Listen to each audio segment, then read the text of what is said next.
Praise the Lord. Praise the Lord. இன்றைய வார்த்தை YouTube channel நேயர்கள் அனைவருக்கும் பாஸ்கா காலத்தின் சிறப்பான உற்சாகமான வாழ்த்துங்கள். ஆமா, இயேசுவின் உயிர்ப்பின் மாட்சிமை உங்கள் ஒவ்வொருவரோடும் இருப்பதாக. இன்னைக்கு நாம பார்க்க போற வாசகங்கள் ரொம்பவே ஆழமானவை. நிச்சயமா இந்த பாஸ்கா காலம் நமக்கு தரும் மிகப்பெரிய நம்பிக்கையோடும் அந்த அசைக்க முடியாத அமைதியோடும் நாம் இன்றைய நாளுக்குள் நுழையலாம். அதனால இந்த நாளையும் இந்த நிகழ்ச்சியை பார்த்து கொண்டிருக்கும் ஒவ்வொரு நேயரையும் ஆண்டவருடைய பாதத்துல ஒப்பு கொடுத்து ஒரு விரிவான ஜெபத்தோட நாம் ஆரம்பிக்கலாம். தந்தை, மகன், தூய ஆவியின் பெயராலே ஆமென். ஆமென். எங்கள் அன்பு தந்தையே, இந்த நாளுக்காகவும் நீங்கள் எங்களுக்கு கொடுத்திருக்கும் இந்த அருமையான வாசகத்திற்காகவும் உமக்கு நன்றி செலுத்துகிறோம். உம்முடைய அரசின் மாட்சியை நாங்கள் முழுமையாக உணரவும் எங்களை சிந்திக்க தூண்டும் இந்த உயிரோட்டமுள்ள வாசகம் எங்களுக்கு கிடைத்ததற்காகவும் உமக்கு முழுமனதோடு நன்றி செலுத்துகிறோம்.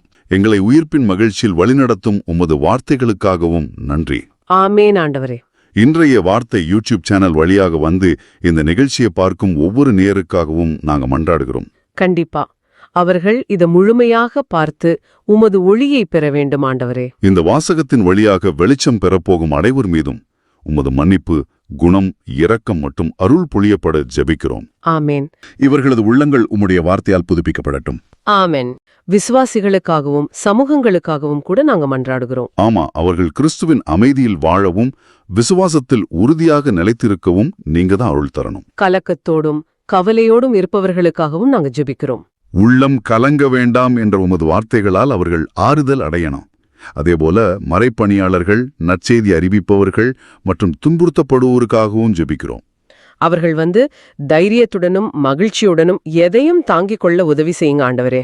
திருச்சபையின் தலைவர்கள் மற்றும் திருப்பணியாளர்களுக்காக ஜெபிக்கிறோம். அவர்கள் ஜெபம் மற்றும் தூய ஆவியின் வழிநடத்துதலால் உண்மையாக பணியாற்ற அருள் புரியும். உமது திருச்சபைக்காக ஜெபிக்கிறோம். அது ஒற்றுமை, அமைதி மற்றும் சாட்சியத்தில் மேன்மேலும் வளரச் செய்தருளும். எங்களது ஊழியத்திற்காக மன்றாடுகிறோம். எங்களது பாடல்களும் போதனைகளும் மற்றவர்கள் கிறிஸ்துவின் அமைதியை தழுவிக்கொள்ளவும் சோதனைகளை விசுவாசத்துடன் தாங்கவும் உதவணும். அதேபோல திருச்சபையை மகிழ்ச்சியால் பலப்படுத்தவும் இது பயன்படணும்னு நாங்க முழு மனசோடு ஜெபிக்கிறோம். இந்த மன்றாட்டுகள் அனைத்தையும் எங்கள் சகோதரரும் ஆண்டவருமான இயேசு கிறிஸ்துவின் பெயரில் திருமுன் வைக்கிறோம் எங்கள் அன்பு தந்தையே. ஆமென். ஆமென். அறிவிப்பு: உங்களது ஜெபத் தேவைகளை கமெண்டிலோ அல்லது எங்களின் வாட்ஸ்அப்பிலோ தெரிவியுங்கள். நாங்களும் எங்களது தனிப்பட்ட ஜெபத்திலும் ஜெபிக்கிறோம். உங்களுக்காக ஜெபிக்கிறதுல எங்களுக்கு எப்பவுமே ஒரு பெரிய மகிழ்ச்சி இருக்கு. சரி, உங்க மொபைல் போன்ல அந்த டூ நாட் டிஸ்டர்ப் பட்டனை என்னைக்காவது யோசிச்சு பார்த்திருக்கீங்களா? ஆமா, நான் நிறைய தடவை அதை யூஸ் பண்ணிருக்கேன். எந்த தொந்தரவும் இருக்கக்கூடாதுன்னு நினைக்கும் போது அதை ஆன் பண்றது வழக்கம். கரெக்ட். அதை ஆன் பண்ணிட்டா நமக்கு எந்த கால்ஸும் வராது, நோட்டிபிகேஷன் சத்தம் கேட்காது. நாம எந்த தொந்தரவும் இல்லாம நம்மளோட உலகத்துல நிம்மதியா இருக்கலாம்னு நினைப்போம் இல்லையா? கண்டிப்பா. ஒரு சின்ன பிரேக் வேணும்னு நினைக்கிறப்போ அது ரொம்ப உதவியா இருக்கும். ஆனா நிஜ வாழ்க்கையில அப்படி ஒரு பட்டன் எங்கேயாவது இருக்கான்னு கேட்டா நிச்சயமா இல்ல. வாழ்க்கையில சவால்கள், ஏமாற்றங்கள் இதெல்லாம் எந்த முன்னறிவிப்பும் இல்லாம வந்துகிட்டே தான் இருக்கும். அதுதான் நிதர்சனமான உண்மை. நாம தப்பிக்கவே முடியாது. அப்படி பிரச்சனைகள் சூறாவளியா வீசும்போதும் ஒரு சின்ன குருவி அந்த பெரிய புயலுக்கு நடுவுல எப்படி நிம்மதியா தூங்குமோ அதே மாதிரி ஒரு அசைக்க முடியாத அமைதியோட நம்மால இருக்க முடியுமா? இப்போ இத பற்றி தான் இன்னைக்கு நாம ரொம்ப ஆழமா பார்க்க போறோம். இன்னைக்கு நாம யோவான் நற்செய்தி 14ஆம் அதிகாரத்துல இயேசு பேசுற அந்த அமைதி, அப்புறம் திருத்தூதர் பணிகள் 14ஆம் அதிகாரத்துல பவுல் சந்திக்கிற சவால்கள், இதெல்லாம் ரொம்ப நுணுக்கமாக பார்க்க போறோம். அப்புறமா திருத்தந்தை பிரான்சிஸ் அவங்க இந்த அமைதியை பத்தி என்ன சொல்றாங்க அப்படிங்கறதே நம்ம இன்னைக்கு டீப்பா அனலைஸ் பண்ண போறோம் இல்லையா?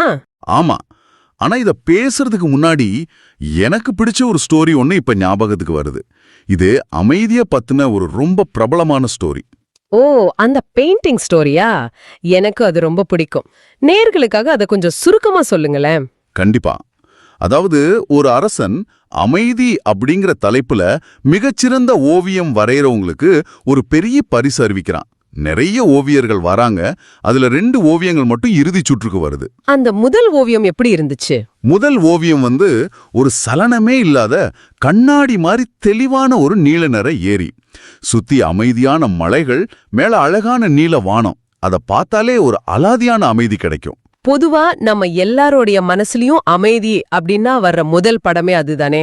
எந்த பிரச்சனையும் இல்லாத, எந்த சத்தமும் இல்லாத ஒரு ரம்யமான நிலை. சரியா சொன்னீங்க. ஆனா அரசனோட பார்வை வேற மாதிரி இருந்துச்சு. ரெண்டாவது ஓவியம் ரொம்ப வித்தியாசமா கொஞ்சம் பயமுறுத்துற மாதிரி இருந்துச்சு. பயமுறுத்துற மாதிரியா? அமைதிய வரைய சொன்னா ஏன் பயமுறுத்துற மாதிரி வரையணும்? அதுல ஒரு பெரிய மலை, ஆனா அந்த மலைக்கு மேல கார்மேகங்கள் இருண்டு போய் பயங்கரமா இடி இடிக்குது, மின்னல் வெட்டுது. அந்த மலையில இருந்து ஒரு பெரிய அருவி ஆர்ப்பரிச்சு கொட்டுது. பார்க்கவே ரொம்ப பதட்டமா இருக்கு. அப்புறம் எப்படி அது அமைதிக்கான ஓவியமா செலக்ட் ஆச்சு? அங்கதான் விஷயமே இருக்கு. அரசன் அந்த ஓவியத்தை ரொம்ப உற்று பார்க்கறான். அந்த அருவிக்கு பக்கத்துல இருக்கிற ஒரு சின்ன பாறை இடுக்குல ஒரு சின்ன செடி முளைச்சிருக்கு. அந்த செடியில ஒரு குருவி தன்னோட கூட்டை கட்டியிருக்கு. ஓ, அந்த பெரிய புயல் சத்தத்துக்கு நடுவுலயா? ஆமா, அந்த பெரிய புயல் சத்தம் ஆர்ப்பாட்டத்துக்கு நடுவுல அந்த குருவி ரொம்ப அமைதியா நிம்மதியா தன்னோட குஞ்சுகளுக்கு அடைகாத்துக்கிட்டு தூங்கிட்டு இருக்கு. அரசன் எந்த ஓவியத்தை தேர்ந்தெடுத்தான் தெரியுமா? நிச்சயமா அந்த 2வது ஓவியத்தை தான் தேர்ந்தெடுத்திருப்பான். கரெக்ட். அரசன் சொன்னா, எந்த பிரச்சனையுமே சத்தமுமே இல்லாத இடத்துல அமைதியா இருக்கிறது உண்மையான அமைதி கிடையாது. பிரச்சனைகளுக்கும் புயல்களுக்கும் நடுவுல இருக்கும்போதும் உள்ளம் கலங்காம இருக்கிறது பாத்தீங்களா, அதுதான் உண்மையான அமைதி அப்படின்னு சொல்லி அதுக்கே பரிசு கொடுத்தான். எவ்ளோ ஒரு ஆழமான அர்த்தம் உள்ள ஸ்டோரி பாருங்க. இந்த ஸ்டோரியை நான் படிக்கும்போது இன்னைக்கு நாம வாசிக்கிற யோவான் நற்செய்தி 14ஆம் அதிகாரத்துல இயேசு சொல்ற வார்த்தைகள் தான் எனக்கு ஞாபகம் வந்துச்சு. இயேசு சொல்றாரு, என் அமைதியையே உங்களுக்கு அளிக்கிறேன், நான் உங்களுக்கு தரும் அமைதி உலகம் தரும் அமைதி போன்றதல்ல, நீங்கள் உள்ளம் கலங்க வேண்டாம், மருள வேண்டாம். இந்த இடத்துல நாம ரொம்ப ஆழமா கவனிக்க வேண்டிய ஒரு விஷயம் இருக்கு. நீங்க சொன்ன அந்த ஸ்டோரியில வர்ற குருவியின் அமைதிக்கும் உலகம் தர்ற அமைதிக்கும் உள்ள வித்தியாசம். அதாவது உலகம் ஒரு வகையான அமைதியை தருதுன்னு சொல்றீங்களா? ஆமா, இதத்தான் திருத்தந்தை பிரான்சிஸ் அவர்கள் ஏப்ரல் 13, 2022 அன்னைக்கு நடந்த பொது பார்வையில ரொம்ப தெளிவா விளக்கினார். அந்த காலகட்டத்துல உலக நாடுகள் மத்தியில போர் பதற்றம் நிலவிக்கிட்டு இருந்துச்சு. இப்பவும் நிறைய இடங்கள்ல போர் நடந்துகிட்டு தானே இருக்கு. ஆமா, அப்போ அவர் சொல்றாரு, உலகம் தர அமைதி என்பது பெரும்பாலும் அதிகாரத்தாலும் அடக்குமுறையாலும் வருவது. ஒரு பெரிய நாடு சின்ன நாட்டை பயமுறுத்தியோ அல்லது அதிகாரத்தால அடக்கி வாசித்தோ ஒரு அமைதியை கொண்டு வரும். ஓ, பயத்துல வர்ற அமைதி அது. சரியா சொன்னீங்க. திருத்தந்தை இத ரொம்ப யதார்த்தமா சொல்றாரு. உலகத்தின் அமைதி என்பது வெறுமனே 2 போர்களுக்கு இடையிலான ஒரு சிறிய இடைவெளி, அதாவது ஒரு இன்டர்வெல் பிட்வீன் வார்ஸ் மட்டுமே. கொஞ்ச நாளைக்கு ஒருத்தர் அடிக்காம இருக்காங்க, அவ்வளவுதான். அது உண்மையான அமைதி கிடையாதுன்னு சொல்றீங்க. இப்போ அந்த டூ நாட் டிஸ்டர்ப் உதாரணத்தை நான் இங்க திரும்ப கொண்டு வர விரும்புறேன். சொல்லுங்க. நாம பல நேரங்கள்ல இந்த அமைதியை எப்படி பார்க்கறோம்னா, வாழ்க்கையில எந்த பிரச்சனையும் வரக்கூடாது, யாரும் என்ன கேள்வி கேட்கக்கூடாதுன்னு நினைக்கிறோம். இந்த டூ நாட் டிஸ்டர்ப் நிலைமைக்கும் இயேசு சொல்ற அமைதிக்கும் என்ன வித்தியாசம்? இயேசு சொல்ற அமைதி உலகத்தின் பிரச்சனைகள்ல இருந்து ஓடி ஒளியறதா? நிச்சயமா இல்ல. நீங்க சொன்ன அந்த டு நாட் டிஸ்டர்ப் நிலைப்பாடு ஒரு வகையான எஸ்கேபிசம், அதாவது பிரச்சனைகளை விட்டு ஓடி ஒளியறது. ஆனா இயேசுவின் அமைதி அப்படிப்பட்டது கிடையாது. அப்போ அது எப்படிப்பட்டது? பண்டைய ரோம பேரரசுல பாக்ஸ் ரொமானா அப்படின்னு ஒரு அமைதி இருந்துச்சு. அதாவது ரோமானியர்கள் தங்களது இராணுவ பலத்தால மத்த நாடுகளை அடக்கி, எங்களுக்கு எதிரா நீங்க குரல் எழுப்பக்கூடாது, மீறினா சிலுவையில அறைவோம் அப்படின்னு ஒரு பயத்தின் அடிப்படையில ஒரு அமைதியை உருவாக்குனாங்க. பயமுறுத்தி வைக்கிற அமைதி அது. ஆமா, ஆனா ஆண்டவர் தரும் அமைதி வறுமைய, சாந்தத்தை, மற்றவர்களுக்கான பொறுப்பை ஏற்பதை அடிப்படையாக கொண்டது. இது எதிலிருந்து வருதுன்னா, கிறிஸ்து நமது பாவங்களையும் தீமைகளையும் தன்மேல் சுமந்து நமக்காக தன்னைத்தானே சிலுவையில கையளித்தார் பாத்தீங்களா, அந்த மாபெரும் தியாகத்திலிருந்து பிறக்கிற அமைதி இது. இதையே நாம விவிலிய மூலமொழியில பார்க்கும்போது இன்னும் ஆழமான அர்த்தம் கிடைக்குது இல்லையா? ஆமா, எப்ரேய மொழியில இந்த அமைதிய ஷாலோம் அப்படின்னும் கிரேக்க மொழியில ஐரணி அப்படின்னும் சொல்வாங்க. இதுக்கு அர்த்தம் சண்டை இல்லாத ஒரு நிலைமை மட்டும் கிடையாது. அப்புறம் என்ன அர்த்தம்? இது ஒரு முழுமையான நல்வாழ்வு, அதாவது ஹோல்னஸ். உடைஞ்சு போன விஷயங்களை ஒன்னா சேர்க்கிறது தான் இதோட உண்மையான அர்த்தம். உடல், மனம், ஆன்மா 3ம் ஆண்டவரோடு ஒன்றுத்திருக்கும் ஒரு முழுமையான நிலை. ஓ, இப்போ எனக்கு ஒரு விஷயம் ரொம்ப தெளிவா புரியுது. இந்த உண்மையான அமைதியை, இந்த ஷாலோம் நிலைமை சொந்தமாக்கி கொண்டவர்கள் வாழ்க்கையில அது எப்படி ஒரு செயல் வடிவம் பெறும், இதை அறிய நாம நேராவே இன்றைய முதல் வாசகத்துக்கு போகலாம். கண்டிப்பா. திருத்தூதர் பணிகள் 14ஆம் அதிகாரத்துல பவுல் வாழ்க்கையில நடந்த அந்த நிகழ்வை வாசிக்கும்போது படிக்கிறப்போவே நமக்கு பிரமிப்பா இருக்கு. நேயர்களே, அந்த சூழ்நிலையை கொஞ்சம் நீங்க கற்பனை செஞ்சு பாருங்க. பவுலும் பர்னபாவும் லிஸ்த்ரா நகருக்கு போறாங்க. அங்க பிறவியிலேயே கால் ஊனமுற்ற ஒரு மனுஷனை குணமாக்குறாங்க. ஒரு பெரிய அற்புதம் அங்க நடக்குது. ஆமா, அத பார்த்ததும் அந்த ஊர் மக்கள் தெய்வங்களே மனித உருவில் வந்திருக்காங்கன்னு சொல்லி பவுலையும் பர்னபாவையும் கொண்டாடுறாங்க. அவங்களுக்கு மாலை அணிவிச்சு பலியிட வராங்க. ஒரே நிமிஷத்துல அவங்கள உச்சிக்கு கொண்டு போயிட்டாங்க மக்கள். அடுத்த சில மணி நேரங்கள்ல என்ன நடக்குது பாருங்க. அந்தியோக்கியாவிலிருந்தும் இக்கோனியாவிலிருந்தும் வந்த யூதர்கள் அதே லிஸ்த்ரா நகர மக்களை பவுலுக்கு எதிரா தூண்டி விடுறாங்க. மனிதர்களோட மனசு எவ்வளவு சீக்கிரம் மாறுது பாருங்க. அதுதான், எந்த மக்கள் கொஞ்ச நேரத்துக்கு முன்னாடி இவங்கள தெய்வங்கள்னு சொல்லி கொண்டாடுனாங்களோ அதே மக்கள் இப்ப மூளைச்சலவை செய்யப்பட்டு பவுல் மேல கல்லெறிகிறாங்க. அந்த பண்டைய காலத்துல கல்லெறி தண்டனைங்கிறது சாதாரண விஷயம் இல்ல, அது மிக கொடூரமான ஒரு வன்முறை. ஆமா, பெரிய பெரிய பாறாங்கற்களை எடுத்து நெஞ்சிலையும் தலையிலையும் அடிப்பாங்க. அப்படி அடிபட்டு ரத்த வெள்ளத்துல பவுல் குற்றுயிரா கிடக்கிறார். அவர் இறந்து விட்டார் என்று எண்ணி அவரை தரதரன்னு இழுத்து நகரத்துக்கு வெளியே குப்பைய போடுற மாதிரி வீசிட்டு போயிட்டாங்க. கேட்கறதுக்கே ரொம்ப கஷ்டமா இருக்கு. எல்லாரும் முடிஞ்சதுன்னு நினைக்கும்போது அங்க ஒரு அற்புதம் நடக்குது. சீடர்கள் அவரை சூழ்ந்து நின்றபோது அவர் எழுகிறார். இங்கதான் நாம எல்லாரும் கவனிக்க வேண்டிய ஒரு மிகப்பெரிய ஆழமான விஷயம் இருக்கு. அவர் எழுந்திருச்சார் அப்படிங்கறத விட எழுந்திருச்சு அவர் என்ன செஞ்சார் அப்படிங்கறது தான் முக்கியம். அதான் எனக்கும் ஆச்சரியமா இருக்கு. சாதாரண மனுஷனா இருந்தா அப்பாடா உசுறு தப்புச்சுன்னு வேற ஊருக்கு ஓடி இருப்பான். ஆனா பவுல் திரும்பவும் தன்னை கல்லால் அடித்த அதே நகருக்குள், அந்த லிஸ்த்ரா நகருக்குள்ளேயே நெஞ்ச நிமிர்த்திக்கிட்டு நடக்கிறார். இது எப்படி சாத்தியம்னு நீங்க நினைக்கிறீங்க? எனக்கு தெரியல. தன்னை அடிச்சு கொல்ல பார்த்தவங்க மத்தியில ஒருத்தரால எப்படி திரும்பவும் தைரியமா போக முடியும்? அதுதான் நீங்க முதல்ல சொன்ன அந்த பறவையின் அமைவி. அந்த பறவை எப்படி புயல கண்டு ஓடலையோ அதே மாதிரி பவுல் தனக்கு நடந்த இந்த கொடூரமான தாக்குதலை கண்டு ஓடல. அவர் உள்ளத்துல அந்த ஷாலோம் இருந்துச்சு. ஆமா, அவர் உயிர்த்தெழுந்த ஆண்டவரின் அமைதிய தன் உள்ளத்துல சுமந்திருந்தார். வெளியில நடந்த அந்த வன்முறையை விட அவர் உள்ளத்துல இருந்த அமைதி ரொம்ப வலிமையானதா இருந்துச்சு. கல்லடிப்பட்ட மறுநாளே பவுல் பர்னபாவோட தெர்பைக்கு புறப்பட்டு சென்று நற்செய்தி அழிவிக்கிறார். ஒரு நாள் கூட ரெஸ்ட் எடுக்கலையா? இல்ல, அது மட்டும் இல்ல. எங்கெல்லாம் அவருக்கு கடுமையான எதிர்ப்பு இருந்ததோ அந்த லிஸ்த்ரா, இக்கோனியா, ஆந்தியோக்கியா நகரங்களுக்கே மீண்டும் திரும்பி போறார். போய் அங்க இருக்கிற சீடர்களை பார்த்து நாம் பல வேதனைகள் வழியாகவே இறையாட்சிக்கு உட்பட வேண்டும் அப்படின்னு சொல்லி அவங்கள உறுதிப்படுத்துறார். உங்களுக்கெல்லாம் நல்லபடியா நடக்கும், நீங்க ஆண்டவரை நம்பினா எந்த பிரச்சனையும் வராதுன்னு பவுல் அவங்களுக்கு எந்த பொய் வாக்குறுதியும் கொடுக்கல. வேதனைகள் வரும், ஆனா அது இறையாட்சிக்கான பாதைன்னு ரொம்ப யதார்த்தமா சொல்றார். சரியா சொன்னீங்க. அது மட்டும் இல்ல, ஒவ்வொரு திருச்சபையிலையும் அவர்கள் மூப்பர்களை தேர்ந்தெடுக்கிறாங்க. அப்படி தேர்ந்தெடுக்கும் போது அவர்கள் ஜெபித்து நோன்பிருந்து அவர்களை ஆண்டவரிடம் ஒப்படைக்கிறாங்க. இந்த இடத்துல நோன்பு அப்படிங்கிற வார்த்தையை நம்ம ரொம்ப ஆழமா கவனிக்கணும் இல்லையா? கண்டிப்பா. நோன்பு அப்படிங்கறது வெறுமனே ஒருவேளை சாப்பாட்டை தவிர்க்கிறதோ அல்லது பட்டினி கிடக்கிறதும் இல்ல. ஒரு கடுமையான சூழ்நிலையில உலகத்தோட உணவை விட ஆண்டவரோட பலம் எனக்கு ரொம்ப முக்கியம்னு உடலாலும் ஆன்மாவாலும் அறிக்கை செய்ற ஒரு மிகப்பெரிய ஆன்மீக ஆயுதம் அது. ரொம்ப ஆழமான விளக்கம் இது. எந்த ஆண்டவர் தங்களுக்கு அமைதியையும் தைரியத்தையும் கொடுத்தாரோ அந்த ஆண்டவரிடம் தங்களது சொந்த பலத்தை நம்பாம முழு திருச்சபையும் ஒப்படைக்கிறாங்க. பவுலின் இந்த செயல்கள் எல்லாமே நற்செய்தியில இயேசு சொன்ன உள்ளம் கலங்க வேண்டாம் அப்படிங்கிற வார்த்தைக்கான நேரடி செயல் வடிவம்தான்.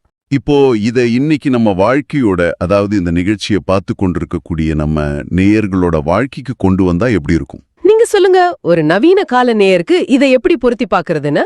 இன்னைக்கு உங்க பணியிடத்திலோ இல்ல உங்க குடும்பத்திலோ நீங்க நியாயமா நடந்துக்க நினைக்கும் போது பவுல் பட்டது மாதிரி நீங்களும் ஒரு வகையான கல்லடி படலாம். அதாவது உங்களை ரொம்ப மோசமான விமர்சனங்களால காயப்படுத்தலாம், கூட இருந்தவங்களே துரோகம் செய்யலாம். ஆமா, எந்த தப்பும் செய்யாம அவமானப்பட்டு ஒதுக்கப்படலாம். கரெக்ட். இனிமேல் என்னால எழுந்திருக்கவே முடியாதுன்னு நினைக்கிற அளவுக்கு ஒரு பெரிய வீழ்ச்சியோ தோல்வியோ வரலாம். அப்போ பவுலு போல எப்படி மீண்டும் எழுந்து நிற்பது? அந்த தைரியம் எப்படி வரும்? அது ஒரு மிக முக்கியமான கேள்வி. பவுல் தனியா எழுந்திருக்கல. வாசகம் ரொம்ப தெளிவா சொல்லுது, சீடர்கள் அவரை சூழ்ந்து நின்றபோது அவர் எழுந்து நின்றார் அப்படின்னு. அப்ப நமக்கு ஒரு சமூகம் தேவைப்படுது. நிச்சயமா நமக்கு ஒரு விசுவாச சமூகம் தேவை. நம்மை கைதூக்கி விடக்கூடிய, நமக்காக ஜெபிக்கக்கூடிய விசுவாசிகள் தேவை.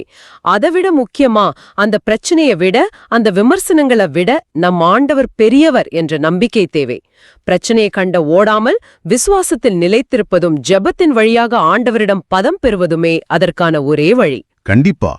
பவுலுக்கும் அந்த மற்ற சீடர்களுக்கும் எப்படி இவ்வளோ பெரிய தைரியம் வந்துச்சுன்னா, அவங்க தங்கள் கண்களை இந்த உலகத்தின் மேலேயோ அல்லது உலகத்துல இருக்கிற மனிதர்கள் கொடுக்கிற புகழ்ச்சி, அவமானம் இது மேலேயோ வைக்கல. அவங்களுடைய பார்வை எதன் மேல இருந்துச்சு? அவங்க கண்களை ஆண்டவரின் மாட்சியின் மீது மட்டுமே வைத்திருந்தார்கள். அதத்தான் இன்றைய பதிலுரை பாடல், அதாவது திருப்பாடல்கள் 145 நமக்கு ரொம்ப அழகா எடுத்து சொல்லுது. ஆண்டவரே, மக்கள் உமது அரசின் மாட்சியை அறிவிப்பர் அப்படின்னு அந்த திருப்பாடல் சொல்லுது. ஆமா, உமது அரசு எல்லா காலங்களிலும் உள்ள அரசு. உமது ஆளுகை தலைமுறை தலைமுறையாக உள்ளது. சரியா சொன்னீங்க. இந்த திருப்பாடல் ஒரு சாதாரண நேரத்துல பாடப்பட்ட புகழ்ச்சி கிடையாது. எல்லாமே அழிந்து போகும், மனித அரசுகள் வீழும், ஆனா ஆண்டவரின் அரசு மட்டுமே மாட்சிமை பொருந்தியதாக நிலைத்திருக்கும் என்ற அந்த நிலைவாழ்வின் நம்பிக்கையில பிறந்தது. ஏன்னா இந்த உலகத்தோட மாட்சிமை அப்படிங்கிறது ரொம்ப போலியானது. அது லிஸ்ரா மக்கள் மாதிரி இன்னைக்கு புகழ்வாங்க, நாளைக்கு கல்லெறிவாங்க. ஆமா, ஆனா ஆண்டவரின் மாட்சிமை அப்படிப்பட்டதில்ல. இதையே இன்றைய நற்செய்திக்கு முன் வாழ்த்தொலியான லூக்கா நற்செய்தி 24ஆம் அதிகாரம் ரொம்ப தெளிவா சொல்லுது இல்லையா? கண்டிப்பா. மெஸ்ஸியா பாடுபட்டு இறந்தோரிடமிருந்து உயிர்த்தெழுந்து மாட்சிமை அடைய வேண்டும் அப்படின்னு அந்த வாசகம் சொல்லுது. பாடுகள் இல்லாம மாட்சிமை இல்ல, சிலுவை இல்லாம உயிர்ப்பு இல்ல, வழிகளை தாண்டிதான் அமைதி கிடைக்கும். இதத்தான் இயேசுவுமே முன்னறிவித்தார். யோவான் நற்செய்தி 14ஆம் அதிகாரத்தோட கடைசி பகுதியில இயேசு தன்னோட சீடர்களை பார்த்து சொல்றாரு, இவ்வுலகின் தலைவன் வந்து கொண்டிருக்கிறான், அவனுக்கு என்மேல் அதிகாரம் இல்லை. இது எவ்வளவு ஒரு ஆழமான வார்த்தை பாருங்க. நிஜமாவே ரொம்ப ஆழம். உலகத்தின் பார்வையில இயேசு தோற்கடிக்கப்பட போறார், அவர் சிலுவையில அறையப்பட போறார், மரணம் அவரை நெருங்கி வந்துட்டு இருக்கு. ஆனா அவர் தைரியமா சொல்றார், அவனுக்கு என்மேல் அதிகாரம் இல்லை அப்படின்னு. இயேசுவுக்கு தெரியும், தந்தை அவரை விட பெரியவர், இந்த உலகத்தின் மரணத்தை விட தந்தையின் திட்டம் பெரியது அப்படின்னு. அந்த உறுதியான நம்பிக்கையே அவரை உயிர்ப்பின் மாட்சிமைக்கு வழிவகுத்தது. அதாவது அந்த அதிகாரத்தை அவர் உலகத்துக்கு கொடுக்கல. இந்த உலகத்தோட எந்த ஒரு பதற்றத்துக்கும் பயத்துக்கும் அவர் தனது உள்ளத்துல இடம் கொடுக்கல. ஆமா, தனது அமைதியை குலைக்கும் அதிகாரத்தை அவர் பிதாவுக்கு மட்டுமே கொடுத்தார். அவர் தந்தையின் மீது கொண்டிருந்த அந்த அன்பும் கீழ்ப்படிதலும் தான் அவரை அத்தனை பாடுகளையும் தாங்கிக் கொள்ள செய்தது. இந்த உலகத்தோட தலைவன் வரலாம், புயல் வீசலாம், ஆனா அந்த உள்ளத்தின் அமைதி அவனால் தொடக்கூடாது. இதிலிருந்து நாம கத்துக்க வேண்டிய ஒரு பெரிய பாடம் என்னன்னா, நாம ஆண்டவரை புகழ்வது நமக்கு எல்லாம் நன்றாக நடக்கும்போது மட்டும் கிடையாது.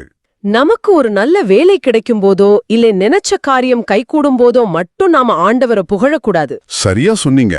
பவுல போல கல்லடி படும்போதும் பிரச்சனைகளுக்கு மத்தியிலும் இறுதி வெற்றி நம் ஆண்டவருடையது என்ற அந்த அசைக்க முடியாத நம்பிக்கையில தான் நாம ஆண்டவரை புகழணும். இயேசுவோட முகத்தில் இருந்த அந்த உயிர்ப்பின் வெற்றி, அதுதான் உண்மையான அமைதி. அதத்தான் இயேசு தன் சீடர்களை பார்த்து உங்களுக்கு அமைதி உரித்தாகுக என்று வாழ்த்துகிறார் என்பதை திருத்தந்தை பிரான்சிஸ் அவங்க சொன்ன வார்த்தைகளோடு இணைத்து நம்ம புரிஞ்சுக்கலாம். மிகச்சரியான பார்வை. அந்த அமைதியை, அந்த உண்மையான ஷாலோமத்தான் இன்று நாம மன்றாடி கேட்றோம். சரி, நாம இப்போ இந்த ஆழமான உரையாடலின் நிறைவு பகுதிக்கு வந்துட்டோம். நேரம் போனதே தெரியல. ஆமா நேர்களே, இவ்வளவு நேரம் நாம கேட்ட இந்த வார்த்தைகள், இது நடந்த ஒரு வரலாற்று நிகழ்வு மட்டுமில்ல, இது நம் வாழ்க்கையை மாற்றுவதற்கான ஆண்டவரின் உயிருள்ள வார்த்தைகள். இந்த நிகழ்ச்சியை முடிக்கிறதுக்கு முன்னாடி நீங்க உங்களுடைய தனிப்பட்ட சிந்தனைக்காக ஒரு சின்ன ஆனா ரொம்ப ஆழமான ஒரு கேள்வியை விட்டு செல்ல விரும்புறேன். கண்டிப்பா. நேர்களே, நீங்க அமைதியா இருக்கும்போது இத கொஞ்சம் யோசிச்சு பாருங்க. இயேசு மிக தெளிவாக சொல்கிறார், இவ்வுலகின் தலைவனுக்கு என்மேல் அதிகாரம் இல்லை என்று. நாளை நீங்கள் உங்களது பணியிடத்திலோ குடும்பத்திலோ மிகப்பெரிய சவாலையோ அல்லது மன அழுத்தத்தையோ சந்திக்கும்போது உங்களையே நீங்க கேட்டுக்கொள்ளுங்கள், ஏற்கனவே கிறிஸ்துவால் சிலுவையில் தோற்கடிக்கப்பட்ட இந்த உலகத்தின் கவலைகளுக்கும் மனிதர்களின் விமர்சனங்களுக்கும் நான் என் வாழ்வில் ஏன் அதிகாரம் கொடுக்க வேண்டும் அப்படின்னு கேட்டு பாருங்க. எவ்வளவு அருமையான ஒரு சிந்தனை. உங்களுடைய கலக்கங்களுக்கு உங்கள் இதயத்தில் அதிகாரம் கொடுக்காதீர்கள். உங்கள் இதயத்தை ஆளும் அதிகாரம் அமைதியின் அரசரான ஆண்டவருக்கு மட்டுமே உரியது. அந்த அதிகாரம் கிறிஸ்துவுக்கு மட்டுமே உரியது. இத உணர்ந்துட்டாலே போதும், நம்முடைய வாழ்க்கையில அந்த உண்மையான அமைதி எப்பவுமே தங்கியிருக்கும். நேயர்களே, இந்த ஒரு நல்ல சிந்தனையோடு இன்றைய நாளை நாம் தொடருவோம். இதற்காக நாம் ஒரு சிறிய ஜெபத்தை செய்து இந்த ஆழமான உரையாடலை நிறைவு செய்வோம். அன்பான ஆண்டவரே, உம்முடைய நிலையான செயல்படும் ஆளுகையை நாங்கள் முழுமையாக உணர்ந்து எந்த ஒரு கடினமான சூழ்நிலையிலும் உம்மை போற்றும் வரத்தை எங்களுக்கு தாரும். எங்கள் வாய் எந்நேரமும் உமது புகழை, உமது நன்மையை ஒளிபரப்பும் கருவியாக மாறட்டும். எங்கள் இருளான நேரங்களிலும் நாங்கள் ஒரு முப்பட்டகமாக மாறி உமது ஒளியை பிரதிபலிக்க எங்களுக்கு கிருபை தாரும். நாங்கள் ஒவ்வொருவரும் வீழ்ந்து கிடப்பவர்களை தூக்கிவிடும் சீடர்களாக மாறவும், வேதனைகளை தாங்கி இறையாட்சியின் நற்பண்புகளை வளர்த்துக் கொள்ளவும் எங்களுக்கு அருள் தாரும். எங்கள் ஆண்டவராகிய இயேசு கிறிஸ்துவின் பெயரால் மன்றாடுகின்றோம். ஆமென். ஆமென். நேயர்களே, இந்த ஆழமான பார்வை உங்களுக்கு பயனுள்ளதாக இருக்குதுன்னு நினைச்சா மத்தவங்களுக்கு இந்த வீடியோவை ஷேர் பண்ணுங்க. நற்செய்தியின் தூதராக இறையாட்சியை எடுத்துரைங்க. நன்றி. மீண்டும் நாளை சந்திப்போம். இயேசுவுக்கே புகழ். அன்னை மரியே வாழ்க. இயேசுவுக்கே புகழ். அன்னை மரியே வாழ்க.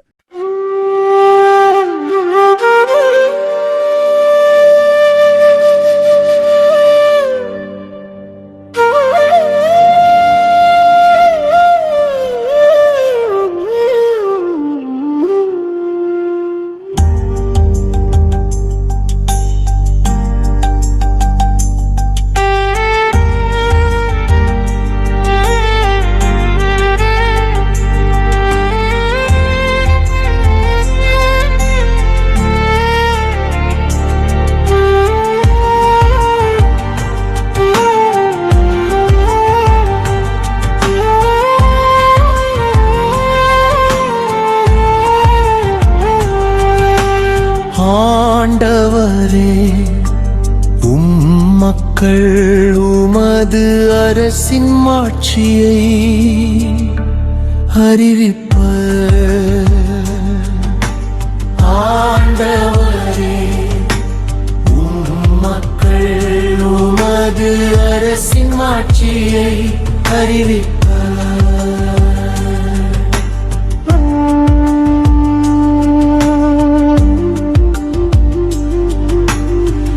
ஆண்டவரே, நீருருவாக்கிய யாவும் உமக்கு நன்றி செலுப்பர்.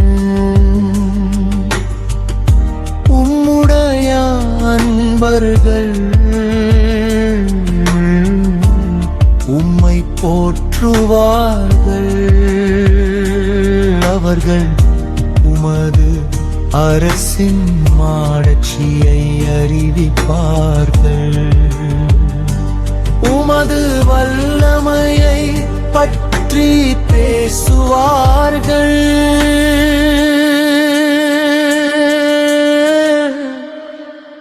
ஆண்டவரே, மக்கள் உமது அரசின் மாட்சியை அறிவிப்பார்கள்.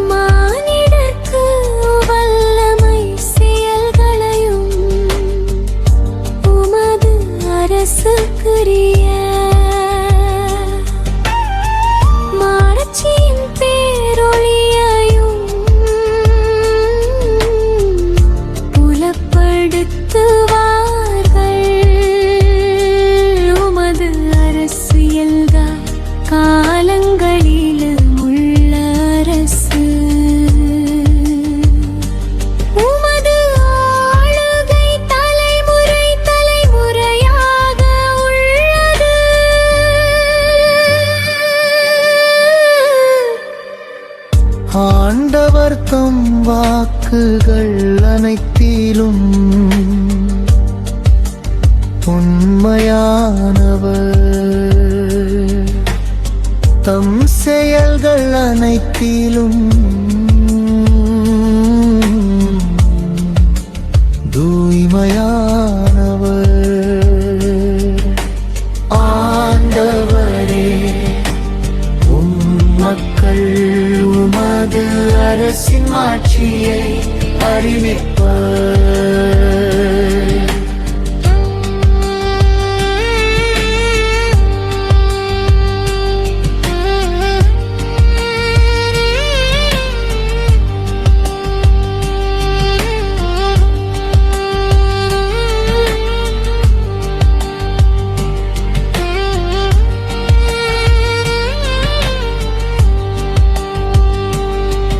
என் வாயாண்டவரின் புகழை அறிவிப்பதாக.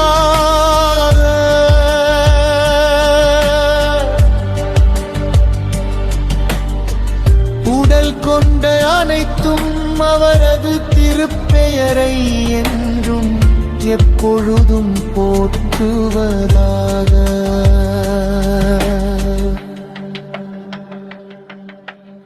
ஆண்டவரே,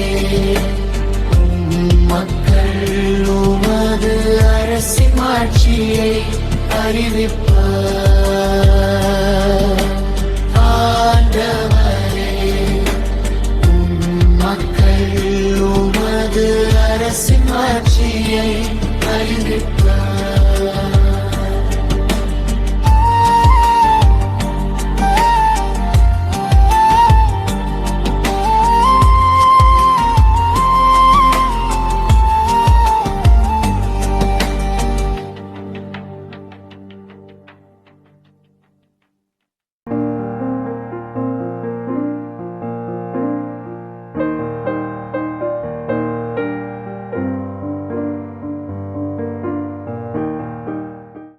நீங்கள் காண்பவற்றை காணும் வாய்ப்பை பெற்றோர் பேறு பெற்றோர். ஏனெனில் பல இறைவாக்கினர்களும் அரசர்களும் நீங்கள் காண்பவற்றை காண விரும்பினார்கள், ஆனால் அவர்கள் காணவில்லை. நீங்கள் கேட்பவற்றை கேட்க விரும்பினார்கள், ஆனால் அவர்கள் கேட்கவில்லை என நான் உங்களுக்கு சொல்கிறேன்.